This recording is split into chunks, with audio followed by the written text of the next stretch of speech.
Hoje é dia 10 de fevereiro de 2022, são 10 horas e 5 minutos em Franca, São Paulo, uma quinta-feira. Tempo parcialmente nublado. Estamos realizando o culto cristão no lar e para isso optamos pela leitura desta obra, A Morte e o seu mistério. A morte e o seu mistério é uma obra de Camille, com 2 L's, Flammarion, com 2 M's, que apresentou uma trilogia. Volume 1 trata da aparição de fantasmas, de pessoas vivas, ou seja, pessoas que estão gozando de plena saúde e que por conhecimento do assunto ou por desconhecimento do assunto impõe a sua vontade para que se faça apresentar a alguém. Motivos variados, uma mãe para um filho para uma mãe, o esposo para a esposa, muito comum no século passado, no século anterior, quando havia o distanciamento, a falta de comunicação, através dos meios que hoje nós temos. Nós estamos em fevereiro de 2022, hoje a gente tem internet, tudo instantâneo, mas imaginemos uma pessoa que se ausentava por anos, então era mais comum. Viagens demoradas, perigosas, geralmente muito envolvimento com guerras, enfim. Tudo isso levava o espírito humano a ter mais motivos para que se pudesse dizer alguma coisa, ver alguma coisa, informar alguma coisa para alguém que estava distante e fazia parte do seu amor. O volume 2 trata da aparição de moribundos. Então o indivíduo está ali uma semana de desencarnar, 2 dias, ou quase que nos últimos momentos, ou quando a pessoa pelo menos imagina que vai morrer porque está passando muito mal, e ela se esforça para fazer-se apresentar a alguém. Então esse segundo volume trata especificamente nesse sentido. E finalmente o tomo 3, o volume 3, que trata da aparição de fantasmas, de pessoas que já deixaram o corpo físico, cujo corpo já foi enterrado. Esse segundo volume ele está relacionado mais à aparição de fantasmas durante a morte.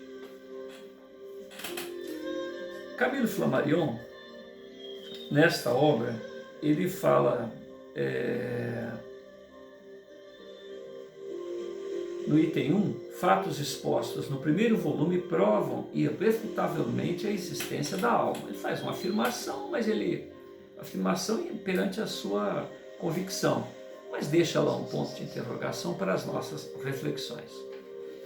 Segundo, as duplas de vivos, ou seja, aquilo que ele tratou no primeiro volume, aparições experimentais, aparições intencionais, por parte de pessoas que gozam de perfeita saúde, que se fazem apresentar à distância a alguém.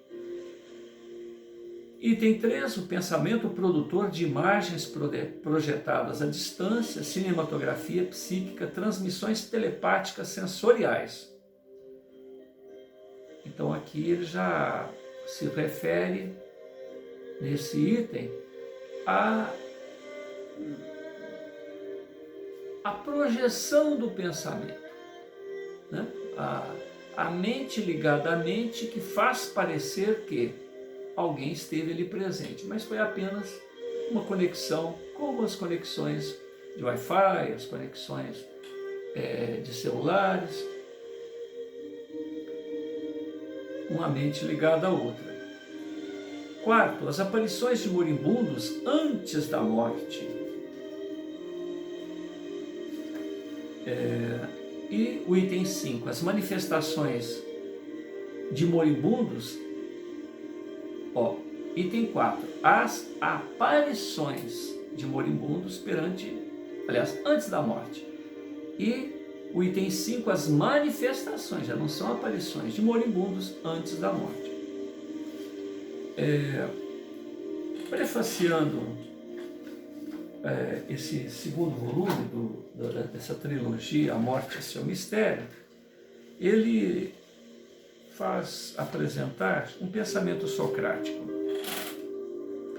Ninguém sabe o que é a morte, nem se ela será o maior dos benefícios para o homem.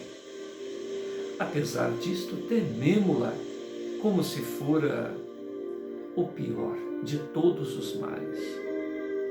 Atenienses, acabais de me condenar à morte.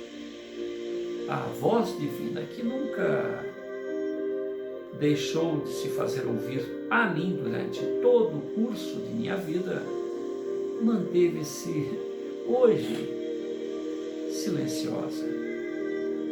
Então eu não me defendi das vossas acusações, juízes e acusadores atenienses.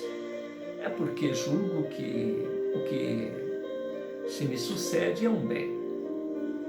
Vou sofrer a sorte, entrego-me a esta sorte a que vós me condenastes. Mas a iniquidade e a infâmia ficarão para sempre amarradas às memórias de meus julgadores, de meus acusadores, dos meus juízes. Submeto-me à minha condenação e eles certamente submeter-se-ão a suas. É deste modo que as coisas devem acontecer, devem se passar. E no meu entender, conforme dito, tudo acontece para o melhor. Quando a morte se aproxima do homem, tal qual neste epílogo, em minha passagem por este mundo das formas, o que nele existe de imortal desaparece, desagrega-se, entrega-se à natureza.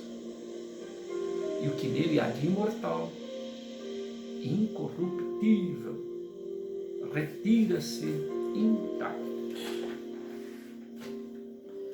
Agora nós estamos à página 130, manifestações, se não aparições, conforme no capítulo anterior, de moribundos algum tempo antes da morte, diferentes aparições. Francisco Bacon apresenta um pensamento. Devemos examinar tudo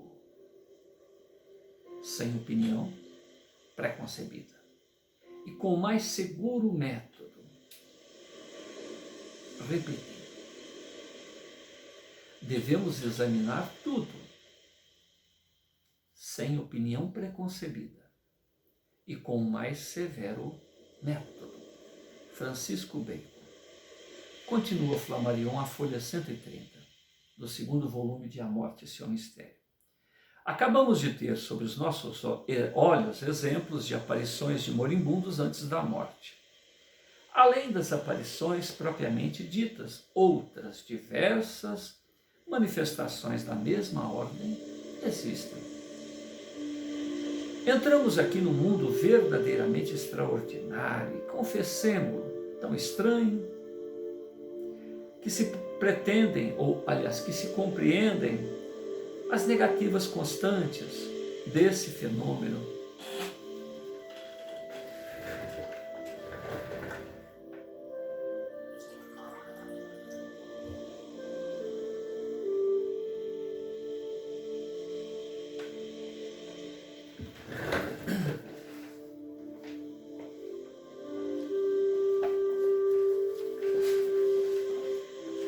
Capítulo 5. As manifestações de moribundos algum tempo antes da morte. Diferentes aparições. Um pensamento de Francisco Bacon. Devemos examinar tudo sem opinião preconcebida e com o mais severo método. Continua Flammarion. Acabamos de ter sob nossos olhos exemplos de aparições de moribundos antes da morte. Além das aparições propriamente ditas, outras diversas manifestações da mesma ordem existem. Encontramos aqui num mundo verdadeiramente extraordinário. E confessemo-lo, tão estranho que se compreendem as negativas constantes de que este fenômeno tem sido alvo.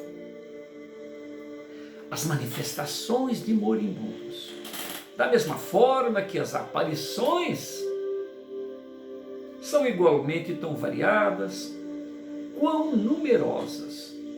O assunto é de uma amplidão de que se não duvida, e tão vasto que, para nele ver claro, somos obrigados a estabelecer judiciosas classificações. É todo mundo, digamos, um mundo oculto, que se trata de examinar e que, por consequência, deve deixar de ser oculto. Luz, luz sobre todas as coisas. O progresso de novos conhecimentos e a sua propagação pela instrução geral encontra-se a cada instante com obstáculos imprevistos. E por isso, isto em todos os graus da escala social. Ao lado dos espíritos eminentes, ou ao lado dos espíritos eminentes, há as almas vulgares que não raciocinam e que são hostis, sem saberem. Essas almas simples, rudimentares, têm medo de tudo. Não gostam de ser incomodadas na sua mediocridade. Evidentemente, pelo que toca às investigações psíquicas, nem toda a gente está preparada para receber livremente esses estudos sobre o conhecimento da alma, conhecimento do destino. O número de poltrões dos tímidos, das pessoas subjugadas, é maior do que se julga. Lembro-me de que em 1899, na continuação dessas investigações, empreendidas há muito tempo, em seu amável, erudito diretor, o doutor Adolfo Brisson, a revista semanal de Anais Políticos e Literários, para um inquérito entre os seus leitores, tão sérios quanto numerosos, e que largamente acudiram à chamada. Ora, em pleno sucesso, alguns desses leitores insurgiram-se contra este livre inquérito, em nome de suas crenças religiosas. Cortaram a sua assinatura e, em consequência de tal atitude, levaram o diretor da mesma revista a suspender o inquérito mencionado. Repeti ou recebi grande número, mais de uma centena, de queixas e de pedidos para influir no espírito do meu excelente amigo Brisson, no sentido de que modifique a sua decisão. Não procedi assim. Não lhe comuniquei tais protestos, porque em nada eu queria fazer intervir os seus sentimentos pessoais com o risco de causar o menor prejuízo à sua publicação. A amizade deve ser, antes de tudo, impessoal. A amizade deve ser devotada. Um desses documentos acaba de cair sobre a vista. Acaba de estar à minha mão. É a carta 633 do meu inquérito, meu arquivo pessoal, datada de 27 de abril de 1899, que depois de ter me assinalado uma observação telepática, das mais importantes, acrescenta: já que tenho o prazer de escrever-lhe, mestre Flammarion, permita-me que proteste energicamente contra a resolução que tomou de restringir a publicação dos interessantes artigos que aparecem nos anais. Não quer assim, ou afirma, perturbar um número insignificante de assinantes, mas afinal perturba um maior número destes assinantes. Não continuar a procurar com eles a solução desses palpitantes problemas. Cada assinante encontra, evidentemente, na revista artigos que lhe desagradam. O que seria da redação se tivesse que suprimir todas as rúbricas que não reunissem os sufrágios unânimes dos leitores? Pois que é um jornal onde o senhor Sarcey há tantos anos nos prega a tolerância, que se deixa que um ínfimo grupo de intolerantes prive de um grande gozo a imensa maioria dos assinantes.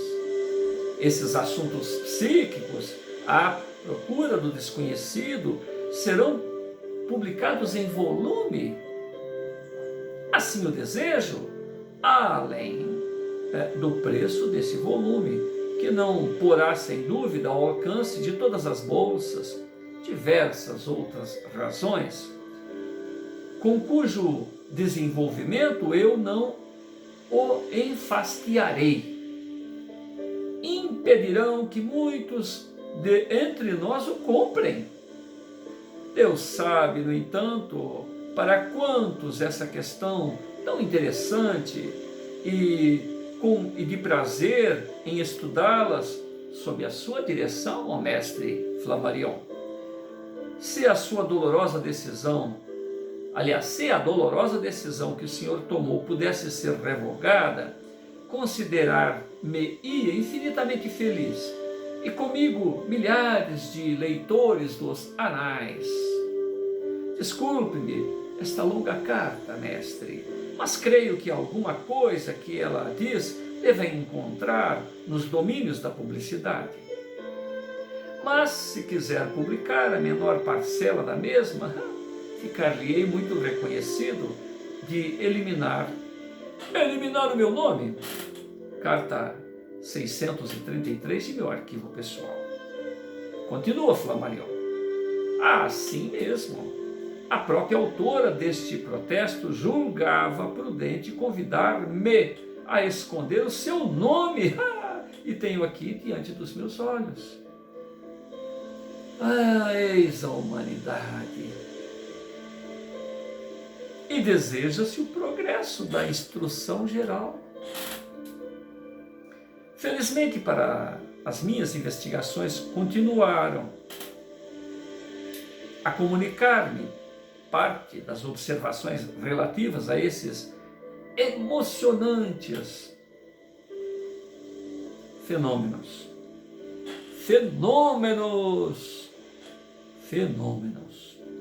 Tendo revisto cuidadosamente o manuscrito deste volume antes de o mandar para o prelo, recebi novos documentos durante o tempo em que procedi a este trabalho.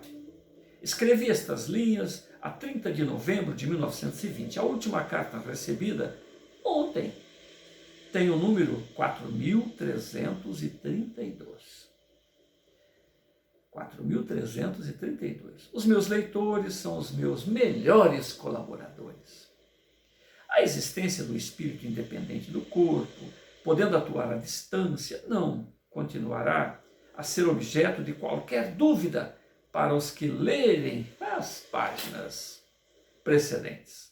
Depois de todas as observações positivas que me concederam a honra de enviar-me, e eu muito agradeço aos meus correspondentes que por esse motivo ou por este modo quiseram associar-se à investigação da verdade, até hoje desconhecida, conservada fora do quadro das ciências clássicas.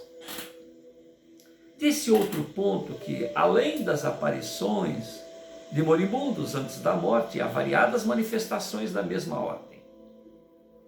A que vou apresentar é precisamente, ou é verdadeiramente surpreendente. Abre aspas. As suas buscas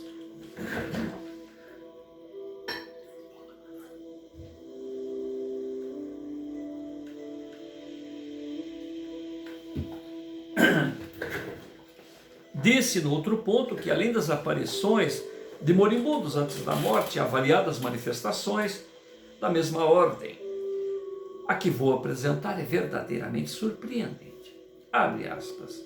As suas buscas sobre essa tão atraente questão causaram-me o mais vivo interesse. Tenho sido, sobretudo, impressionado pelo grande número de fatos que apresentou. Tive a fantasia de, por minha parte, abrir um inquérito acerca da existência de observações análogas. Avalie a minha surpresa quando a primeira pessoa a quem me dirigi, uma das minhas mais estimadas parentes, teve ensejo de me relatar 2 casos de telepatia idênticos ao que o Senhor conta. Garantiu-os como autênticos, e não há motivos para duvidar da sua boa-fé. Espero que possam contribuir para esclarecer esse domínio ainda tão obscuro, o mistério da nova ciência. Trata-se de meu próprio bisavô. A antiguidade do fato em nada diminui a sua veracidade. O meu antepassado era construtor de órgãos e, como tal, havia exercido a sua profissão em diferentes localidades da Alsácia. Quando empreendeu a montagem de um órgão na aldeia protestante de Erlosheim, no Baixo Reino, deveria ser esse o seu último trabalho. Antes de concluir inteiramente o instrumento, apenas lhe faltava afiná-lo. Então, o órgão que ele se refere é o teclado, né? Antes de concluir inteiramente o instrumento, faltava apenas afiná-lo. Caiu gravemente enfermo, foi levado moribundo para sua terra natal. Esperava-se a sua morte de um instante para outro. Silencioso, triste, parentes e amigos rodeavam o leito do agonizante. De súbito, ele, que durante certo tempo não dera sinal de vida, ergue-se da cama, disse em voz clara e tranquila: "Nada aí falta, tudo vai bem." Em seguida, recaindo sobre almofadões, exalou seu último alento. Ninguém poderia ter escusado acrescentá-lo, compreendeu o sentido das suas últimas palavras do moribundo, mas não tardou a fazer luz sobre elas. Volvidos 2 dias, os parentes do falecido receberam uma carta do pastor da comuna, a que se destinava o órgão, na qual o sacerdote os informava de um fenômeno extraordinário, que na noite precedente ocorrera na sua igreja. Ouviram-se de repente sons do novo órgão, em que ninguém havia tocado até este momento. Ele e o professor tinham acordado correndo ao templo, mas não encontraram ninguém, apesar de terem procurado muito. O próprio teclado estava fechado à chave, era inexplicável o que havia podido distinguir nitidamente o que o órgão tocara admiravelmente, embora não estivesse afinado. Ele, pastor, pensava que poderia existir nesse fato algum relato entre o construtor do órgão e o fenômeno, e foi tal impressão que escreveu. Esta carta abria os olhos àqueles que haviam assistido à morte de meu bisavô, fazendo-lhes compreender o sentido das palavras misteriosas do moribundo. Com efeito, se o acontecimento foi tal como é relatado, não se poderá negar que tenhamos nele um dos mais estupendos casos de manifestações de moribundos. O espírito inquieto do artista, destacando-se do corpo antes da morte, atravessa o espaço e vai certificar-se da perfeição da obra que ficara por concluir. Que insondável mistério representa este acontecido, este ato? Quem assina é C.H. Hoffmann, Hoffmann, estudante de filosofia, à rua Finkmarkt, Estrasburgo, carta de número 977. Continua Flammarion. Confesso que essa história é uma das mais incríveis, das mais fantásticas. Pareceu-me inadmissível, especialmente por causa dos foles do órgão, mas as informações que obtivera a respeito dela mostram que foi aceita pela família do construtor, que piedosamente a conservou na sua memória. Pode ter havido qualquer exagero na impressão de que o órgão tocava maravilhosamente. Todavia, não se trata de conto de arquiteto, não se trata de conto arquitetado no vácuo. Além disto, os documentos reunidos nesses dois estudos estabelecem a existência da força psíquica que pode destacar do corpo e agir à distância. A força psíquica pode destacar do corpo e agir à distância. O fenômeno passou-se antes da morte. Transmissão de força. Pretender-se-á sempre que isto não é verdadeiro. Mas as narrativas foram... Aliás, pretender-se-á sempre que o fato não é verdadeiro, que as narrativas foram inventadas, que são ilusórias, falsas e assim vai. É fácil negar.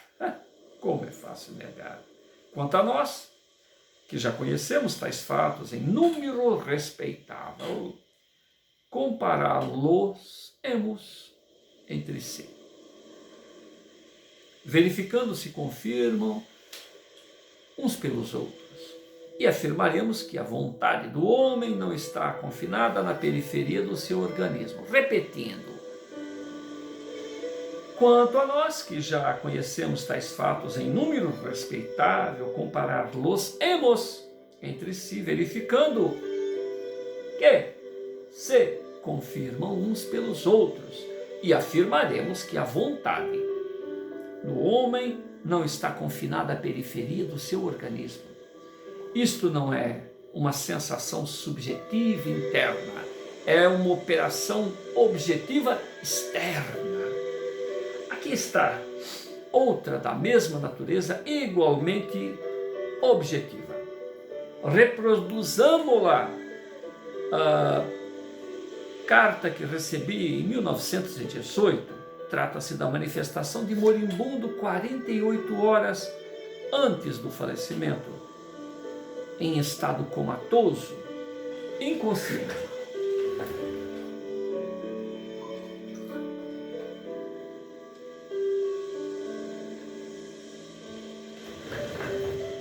Abre aspas. Há 8 anos estava eu nos meus primeiros tempos do casamento e já me alvoraçava a esperança da minha futura maternidade. Vivíamos então no mesmo compartimento que ainda ocupamos, a Rua Nobel número 5 em Paris. Uma noite, pelas 3, 4 horas aproximadamente, fui despertada bruscamente pelo ruído produzido pela janela da sala de jantar, abrindo-se com violência.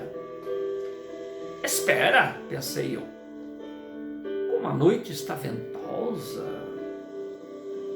como venta esta noite. Levantei-me e fui fechar a janela, pensando que me teria esquecido de desandar o fecho, o que, no entanto, não me parecia provável.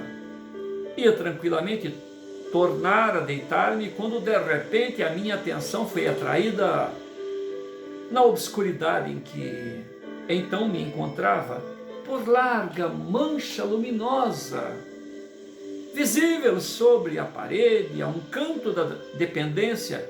Era obrigada a passar perto deste sítio para reentrar no meu quarto. Esta mancha tinha um aspecto de um círculo deformado em certos pontos e projeta uma claridade muito suave, difícil de descrever, vagamente lunar e ao mesmo tempo fosforescente. Aproximei-me maquinalmente, pus a mão em tal claridade, procurando explicar a sua procedência. Dirigi-me à janela. Não havia luar. Tudo era escuridão. Toda a gente dormia nas casas próximas, nenhuma luz vinha de fora. Não se trata, pois, de reflexo. Nesse instante senti medo. Medo estúpido, medo irracional, que me fez gritar. Chamei o meu marido. Ele acordou, ligou a eletricidade do nosso quarto, encaminhou-se para a sala de jantar. Nada conseguiu descobrir, atribuindo eu mesma ao meu marido um estado fisiológico, excessiva nervosidade. Voltei para o leito, readormecendo tranquilamente.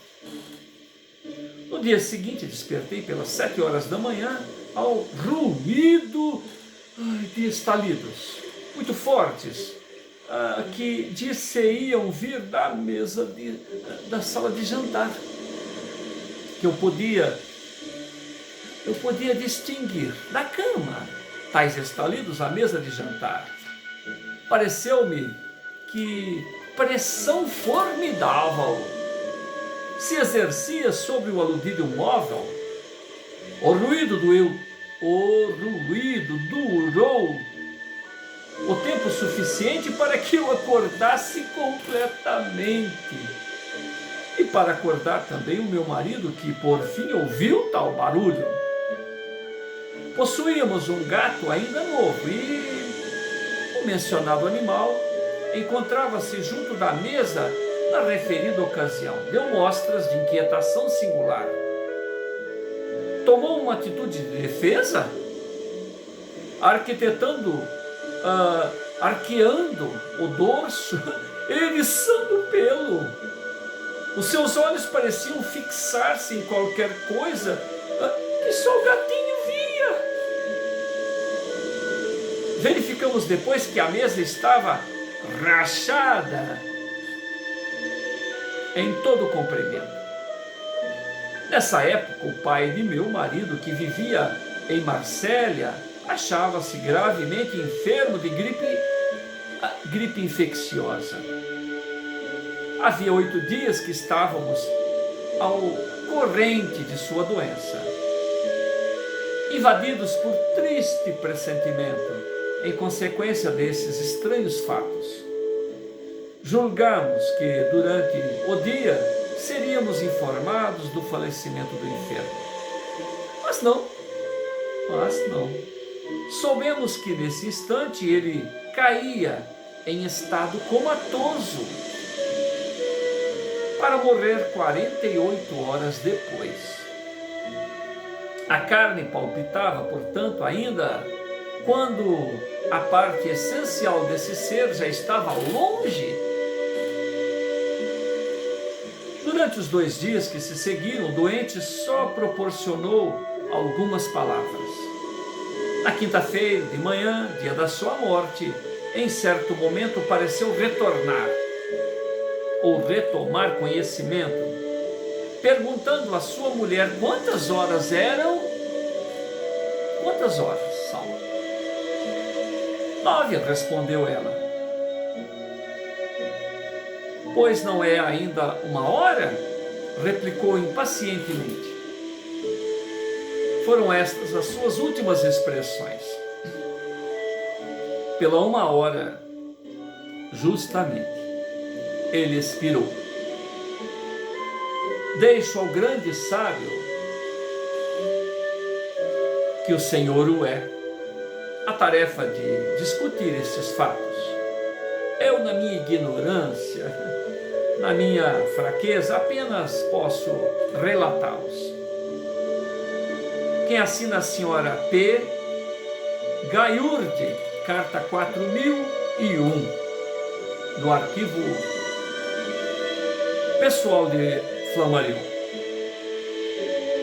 Aí ele dá sequência, comentando: ignorantes, minha senhora, todos nós somos, e eu em primeiro lugar. Há aqui um fenômeno físico real, objetivo, como o do próprio construtor do órgão, do instrumento, órgão referido. A mesa rachada, uma janela que se abre, um gato que tem medo. Sem dúvida, se pode acusar o vento, a temperatura, o trabalho molecular da madeira, e assim vão as escusas. Mas isto é muito hipotético. E o falecimento de um homem que sabia que ia morrer, sabia a hora que ia morrer? Devemos negar.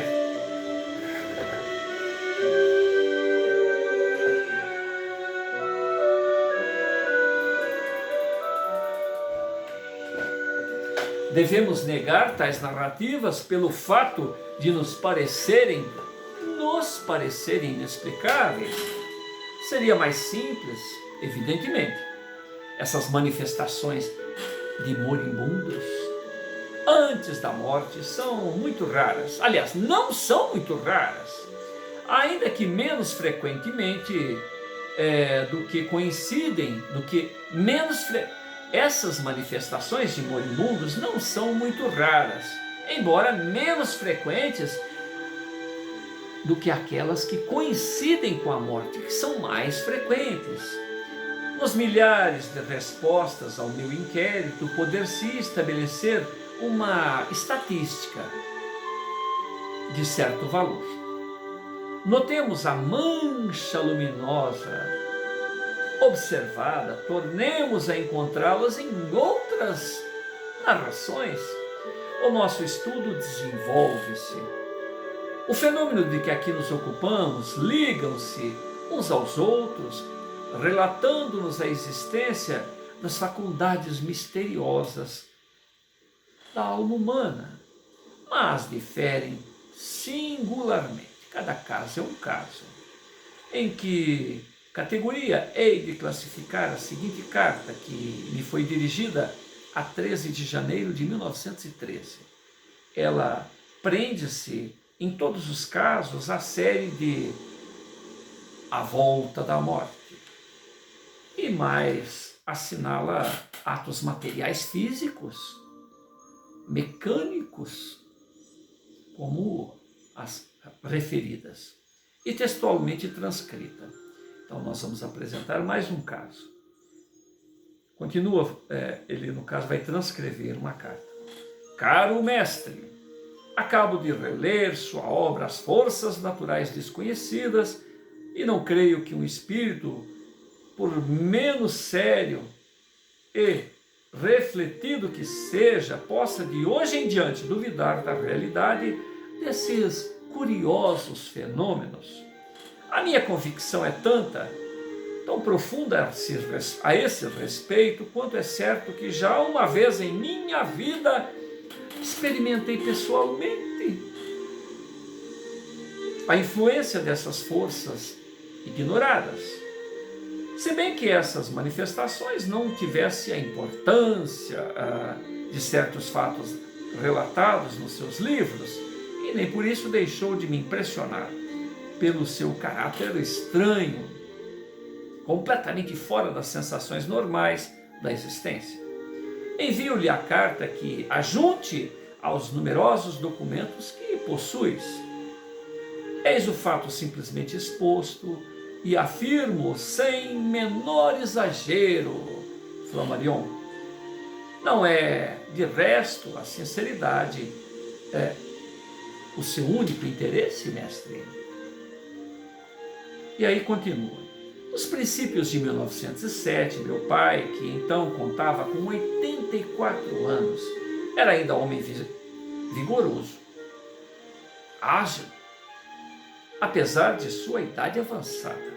Gozava de perfeita saúde, andava muitas vezes 18 quilômetros a pé à tarde. Isto chamava ele de fazer seu pequeno passeio depois de almoçar. Em certo dia, no mês de março, de 15 a 20, mas a exatidão da data nem tem grande importância, meu pai, minha mulher e eu estávamos reunidos na mesa do almoço, a conversa seguindo o seu curso habitual. Havia-me interrompido por diversas vezes. Não. A conversa, seguindo o seu curso habitual, havia se interrompido por instantes. Eu tinha os olhos fixados nos objetos que estavam à minha frente. Ao erguer subitamente a cabeça, olhei meu pai com uma sensação mais ou menos de profundo assombro. Parecia-me tendo morrido há 10 anos.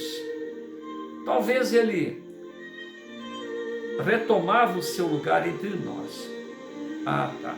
Isso durou um instante apenas, mas a impressão sentida foi bastante violenta. Passados alguns dias, meu pai caía subitamente da cama, morrendo em 24 de abril, depois de 16 dias de convalescença. Conservei sempre a convicção de que recebi nesta conjuntura a advertência de um acontecimento que nada deixava prever. Seu discípulo, sempre fervoroso, sempre devotado, a Chevremonte, de Croix de Vie, em Vedéa, carta de número 2313. Continua Flammarion. Essa estranha visão de um homem de quem eu pessoalmente conheço o valor moral e ponderação científica é tão certa quanto inexplicável. Prova-nos, especialmente, que o nosso ser psíquico é dotado de faculdades supranormais e que há nele toda uma ordem de coisas desconhecidas a explorar. Aludiremos mais tarde aos avisos no momento da morte. No caso presente, trata-se da visão premonitória, anterior aproximadamente um mês ao dia do falecimento, sem indicação normal do predestinado. Prossigamos em nosso estudo comparativo. A curiosa comunicação seguinte sobre os fenômenos estranhos, tendo precedido o falecimento, foi-me a enviada de Buenos Aires. Abre aspas. Não posso residir ou resistir ao desejo de pegar na pena para o informar de alguns fatos inexplicáveis ocorridos na minha família, em que não existem nem supersticiosos, nem histéricos, nem anormais. Quanto a mim, exerço uma profissão liberal, com numerosa clientela, encontro-me na plenitude do meu equilíbrio físico, mental, e nunca tive a ideia de me consagrar a exercícios espíritas. Sou materialista convicto e creio que aquilo que chamamos de espírito não é senão matéria, e que a elaboração do pensamento é tão material quanto as funções da digestão. Os nossos sentidos não nos permitem conhecer o mistério que nos rodeia. Eis toda a diferença. Não se inventaram, por enquanto, aparelhos para penetrar este mistério.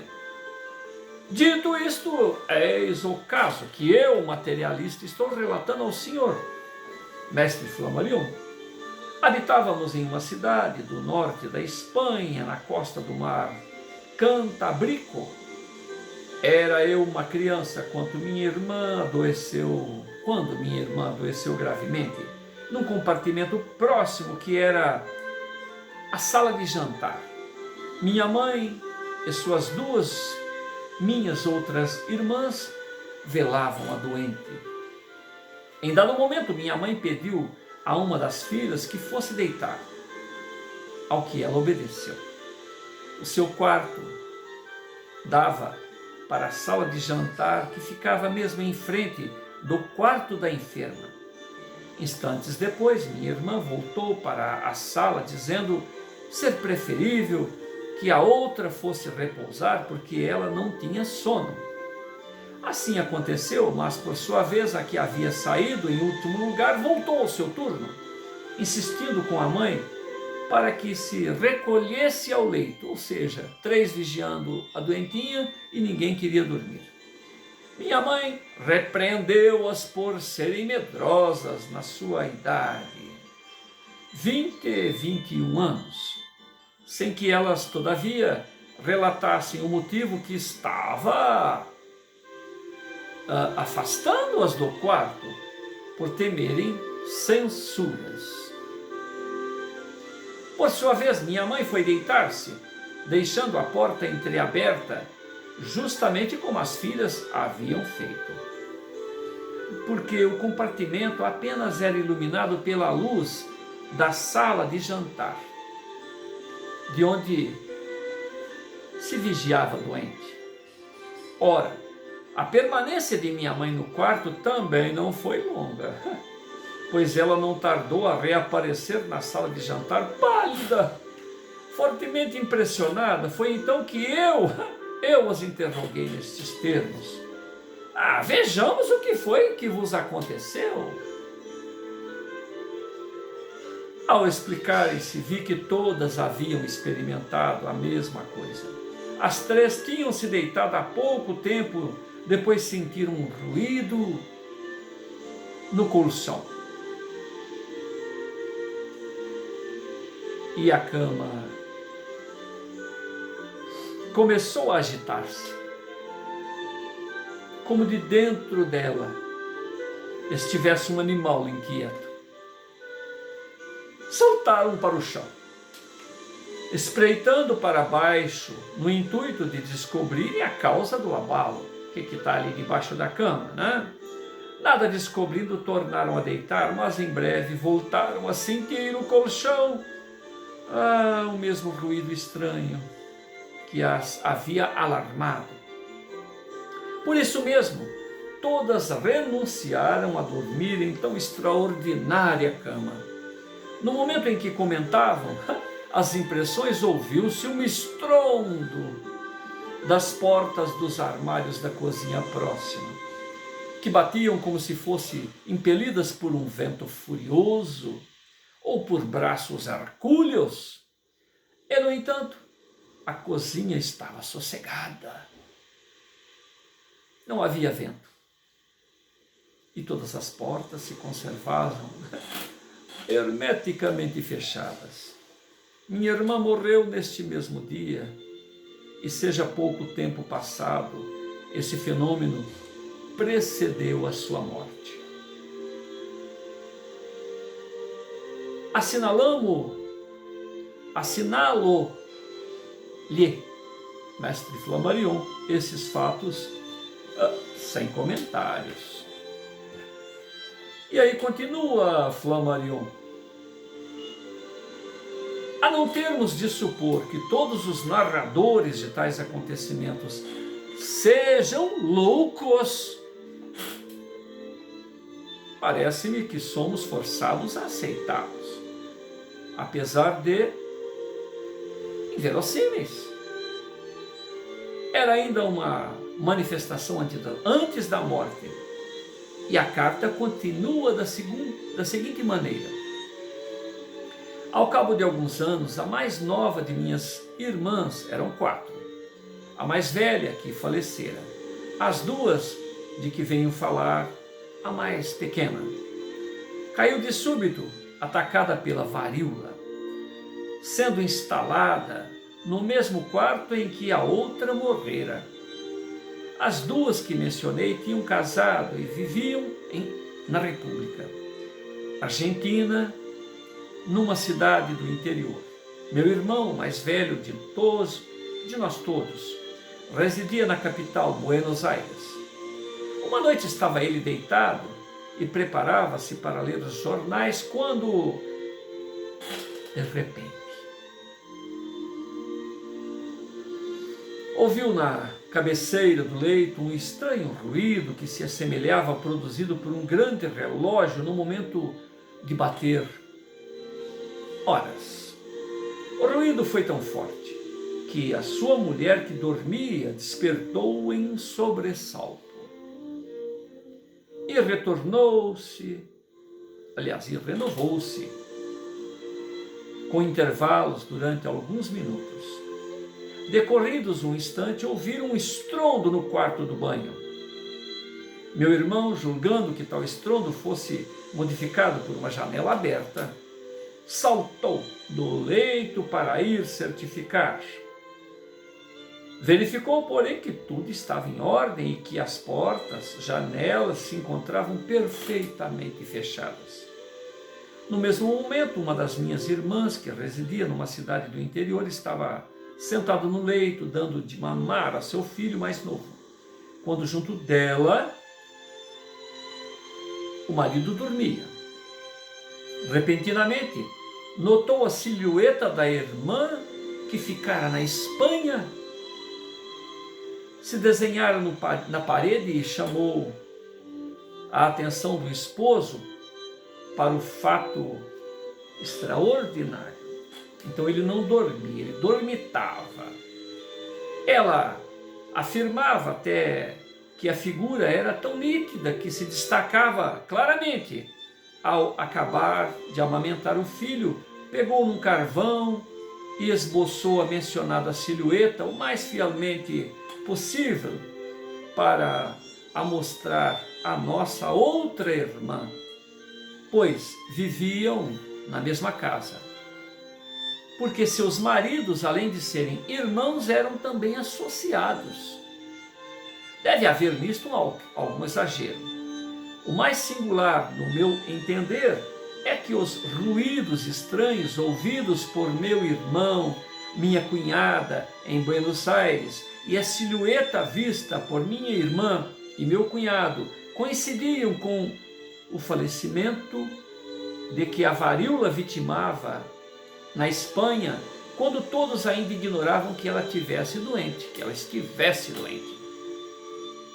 Nessa época vivia eu na Espanha. Na véspera da morte de minha irmãzinha, dormia, assim como um dos meus irmãos, numa casa habitada por um carniceiro que possuía muitos cães.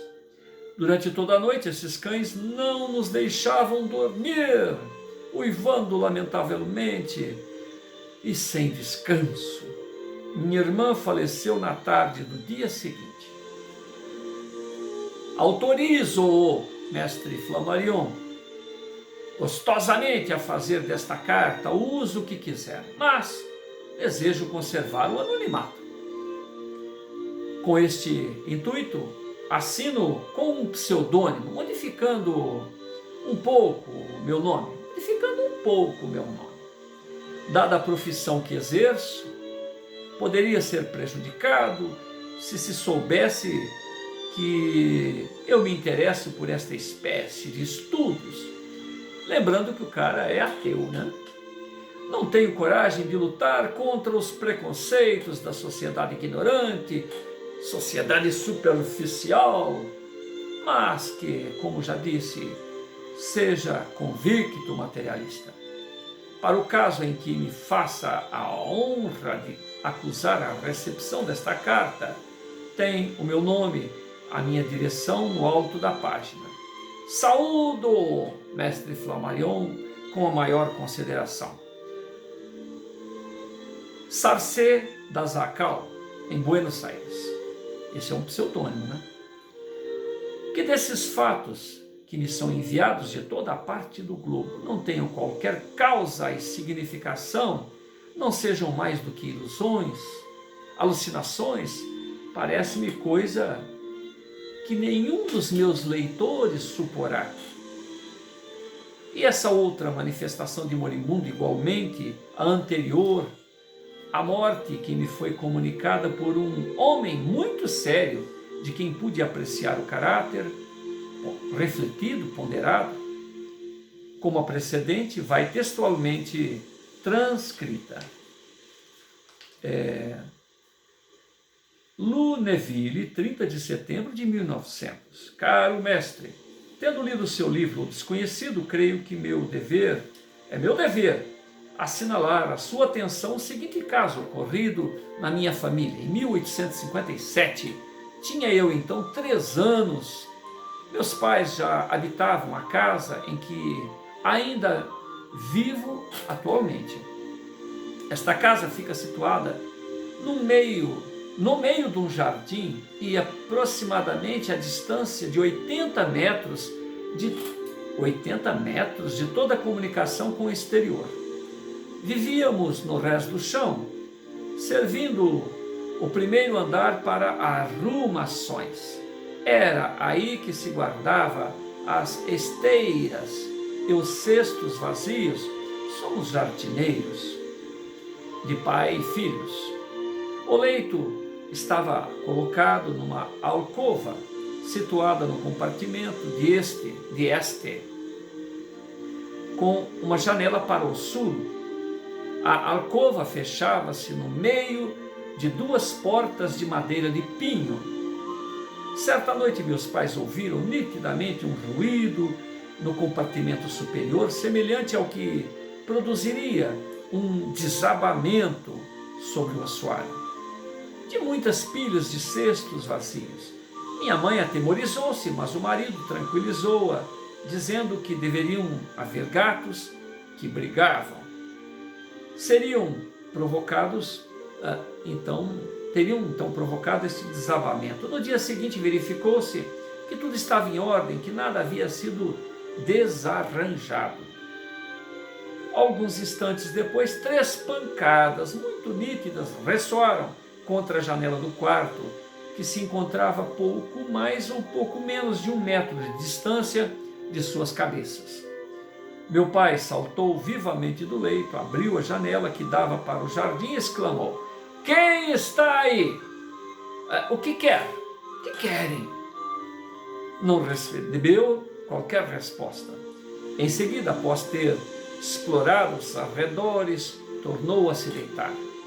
Julgando-se objeto de uma farsa, uma brincadeira de mau gosto, por parte de qualquer um dos vizinhos, pouco depois de se meter na cama, estando as portas, janelas bem fechadas, ouviu-se 3 novas pancadas, e desta vez contra a porta da alcova, no interior do quarto. Tais pancadas eram semelhantes às produzidas num grande anel,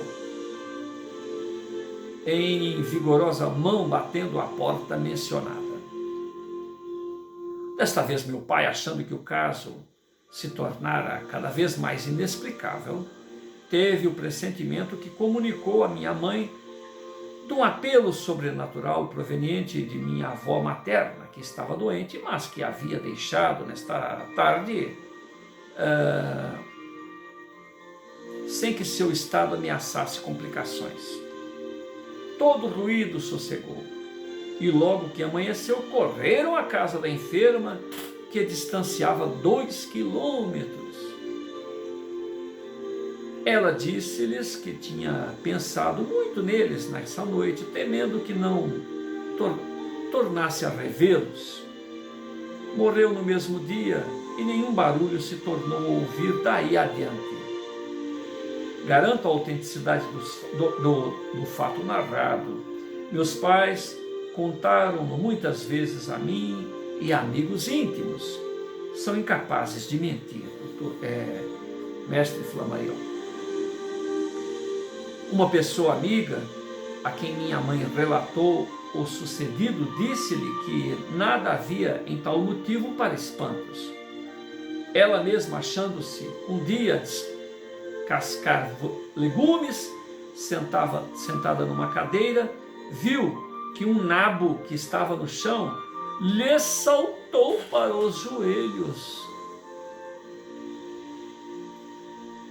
Ouvindo no mesmo instante estas palavras: mamã, mamã. No mesmo dia, seu filho, que era soldado, morria em nossa colônia da Guiana, tendo ela só, muito mais tarde, notícia do seu falecimento. Eis que eu tinha a comunicar-lhe para o auxiliar, se isto for possível, na grande, na bela tarefa que o Senhor se empreendeu em nos esclarecer a respeito destes fatos. Nicolau Cordier, jardineiro em Lunéville, carta de número 945. Há banalidades que nos surpreendem e que nos parecem indignas de grave assunto que estudamos. Um nabo que salta é idiota, pensemos nós. No entanto, uma coisa poderá tranquilizar-nos: a certeza de que nada sabemos. O nosso dever é examinar a tudo. As manifestações dos moribundos, ou a manifestação do moribundo que acaba de ser relatado, ocorreu como a precedente, antes da morte, provavelmente em estado de sono, em estado de catalepsia. A autenticidade dessa narrativa não pode ser posta em dúvida. Travei mais tarde conhecimento com o jardineiro, que era então presidente do Círculo Democrático de Lunéville, que a sua volta derramou a instrução por meio de uma biblioteca composta de obras populares e que se fez inscrever no número dos membros da Sociedade Astronômica de França. É um espírito positivo, independente, curioso, de instruir-se em tudo, atento observador das obras da natureza e escrupulosa honestidade. Essas manifestações de moribundos antes da morte são dignas de atenção e conduzem-nos à solução do grande problema. Recebi certo número de observações da mesma ordem e examiná-las-ei em conjunto, sem nenhuma ideia sistemática preconcebida. Desde a origem do meu inquérito, enviaram-me de Saint-Joseph, ilha Martinica, a seguinte carta, datada de 20 de abril de 1899. Vivia no campo e tinha uma companheira de quarto.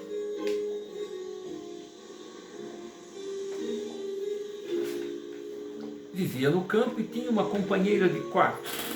Tendo eu e a minha amiga ido à cidade, fomos ver uma velha dama que nos queria muito e que chegara ao termo dos seus dias. Voltando à habitação, deitamo-nos, estando fechadas as portas e janelas. De manhã, pelas 6 horas, estando ainda na cama, já com a luz do dia iluminava o quarto, senti e vi ao mesmo tempo a porta fortemente sacudida. Num movimento instintivo, a minha companheira e eu sentamo-nos no leito, fixando os olhos nesta porta que, pela segunda vez, era violentamente abalada. A senhora Teresa morreu, exclamei. Visitamo-nos para irmos à sua casa. Vistamo-nos para ir à sua casa.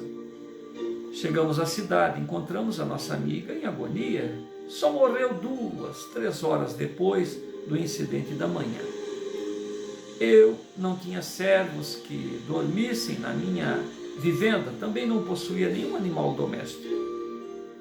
É inútil acrescentar que todas as dependências foram escrupulosamente examinadas e que, pelas averiguações a que procedi, verifiquei que a mencionada porta não poderia ser empurrada, fosse por quem fosse. Para o seu inquérito, sempre metódico, Flammarion, pedi à minha companheira que assinasse comigo o relato do acontecimento, que ainda hoje temos, como no primeiro dia, presentes na memória com a maior nitidez. Quem assina, Hortência Codet e Cecília Legendre. Aí Flammarion comenta: é de todas as partes do mundo que eu recebo observações desta natureza. Manifestações de moribundos, não no momento da morte, mas precedendo-a por mais ou menos tempo. Não compreendemos nada disso seguramente. Outrora ignorava-se completamente os fenômenos de faísca elétrica. Teremos ocasião de verificar mais adiante que a explicação desses fatos e gestos tão extraordinários está ainda longe de ser encontrada. Os fenômenos que aqui assinalamos são igualmente encontrados pela observação, embora fiquem por explicar. Quando Cícero falava da irmã, não previa o magnetismo terrestre e solar.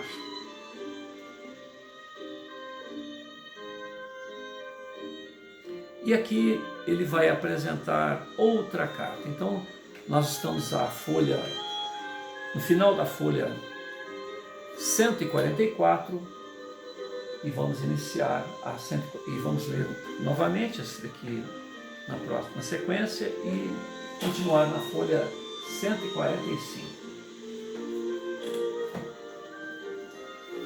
Senhor Jesus,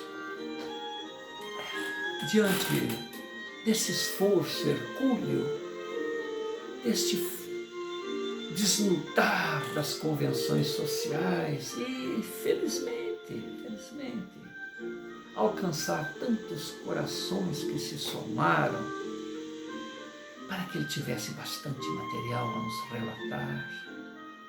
E hoje, em 2022, celulares, internet, WhatsApp, Instagram. Será que esses fenômenos deixaram de existir? Ou será que o acovardamento, o medo do ridículo, das opiniões alheias,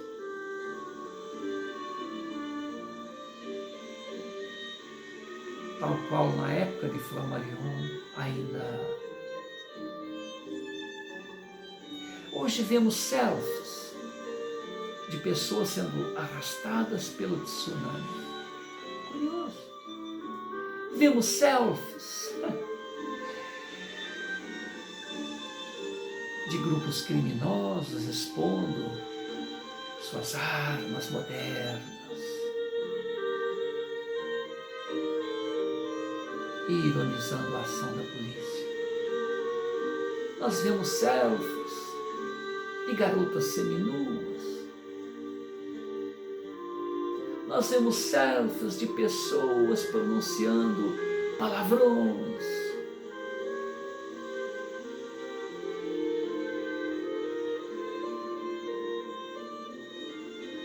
Vemos selfies de políticos desonrados, pregando um controle social e desrespeitando diante de uma pandemia as próprias determinações.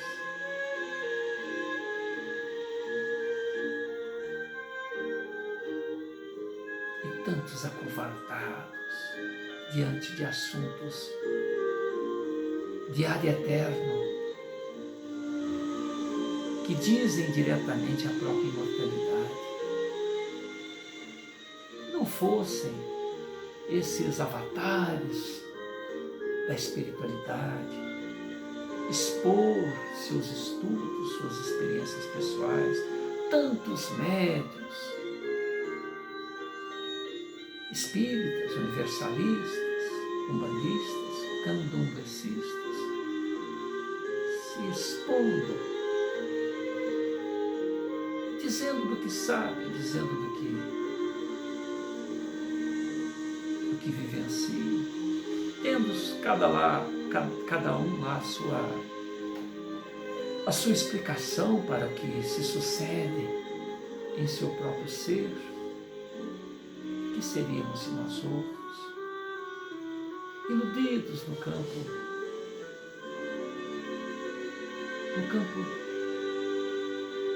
do dia a dia, preocupados com as convenções sociais, com o carro do futuro, com a mudança de residência, com inovar na alimentação, com coisas que realmente têm que ser cuidadas, mas diante da segurança do que se realmente tem, porque a saúde pode se perder de um instante para outro, a presença material de alguém pode ser uma ausência daí a pouco, um emprego, uma companhia de alguém, um projeto pode arruinar-se de um instante para outro. Então, o que é que realmente nos sobra? O que realmente fica? O que realmente nós temos hoje? Então, as pessoas estão ausentes de si próprios, vivendo em função do que o outro pensa, do que o outro acha, do que ele acha que o outro acha, e não sendo o que são, vestindo máscaras, vivendo uma fantasia para si próprios, a tal ponto de se sentir desonrado quando alguém lhe diz falso, mentiroso, hipócrita, egoísta, fanfarrão, boçal, sendo que realmente o somos.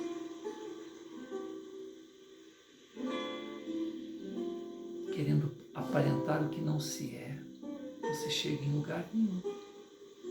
Nós temos que partir do que somos realmente, amando-nos, aceitando-nos, tais quais somos, para a partir daí empreender uma jornada evolucionária.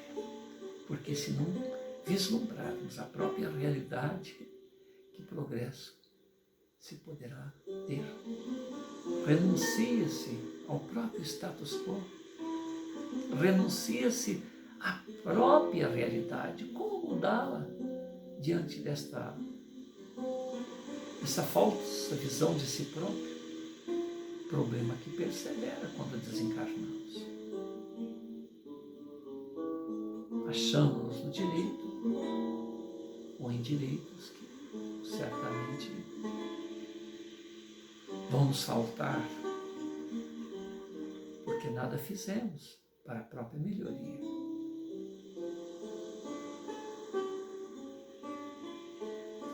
Diante desta realidade que Flammarion procura não explicar, mas apenas apresentar fatos e fatos e fatos, ele garante a atenção de pessoas de diversas denominações, inclusive os chamados ateus, que apresentam um fato ocorrido consigo próprio, ocorrido com seus familiares, expõem o próprio nome, muitas das vezes, alguns apenas pseudônimos, dão um endereço e dizem: isso se deu comigo, explique o Senhor. Mestre Flammarion,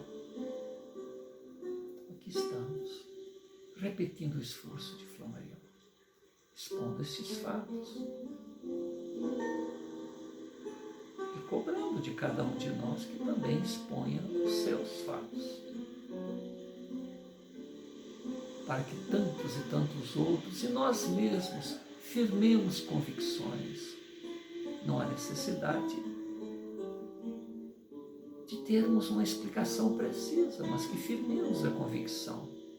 Algo mais que o corpo físico acontece para cada um de nós. Hoje, 2022, há uma riqueza, uma abundância muito grande. Esses fatos que relatamos têm 200 anos ou mais. Será que eles cessaram? Não estão acontecendo nos dias de hoje? Quem se interessa?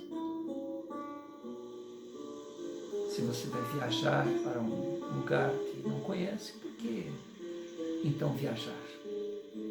Vai viajar para o Alasca, para os polos, com roupas de banho, com short, chinelo no pé? Ou vai viajar para uma região tropical como o Senegal, com roupas de esquimó? Num dos relatos anteriores, Flammarion recebeu uma carta onde a pessoa comentou que saiu de França, foi para Senegal e comentou sobre o gelo, a semelhança de um mármore, a semelhança de uma pedra. E o senegalense sorriu, riu muito desta anedota. Como? Como o gelo pode se tornar, como a água pode se tornar um sólido, como pedra, como mármore. Isso é inconcebível. E se dissesse que pode se transformar num vapor? Certamente essa experiência ele teria por ali. Quem é que vive sem fazer um chazinho, um café, um lanche, sem utilizar a água? Então, diante desses fatos, nós nos rendemos e compartilhamos esse esforço. Louvado seja o Flammarion e a sua equipe por nos auxiliar. Que, em nome de Jesus, esta esperança, esta certeza, esta vivência de imortalidade, que compartilhamos com corações que possam nos ouvir, possa nos dar a responsabilidade de viver, a tranquilidade de viver e a segurança de que nossos esforços de hoje não se perderão e que investir no bem, no amor ao próximo, no recadinho de Jesus, na experiência de vida apresentada por Ele, é a melhor proposta para as nossas próprias vidas.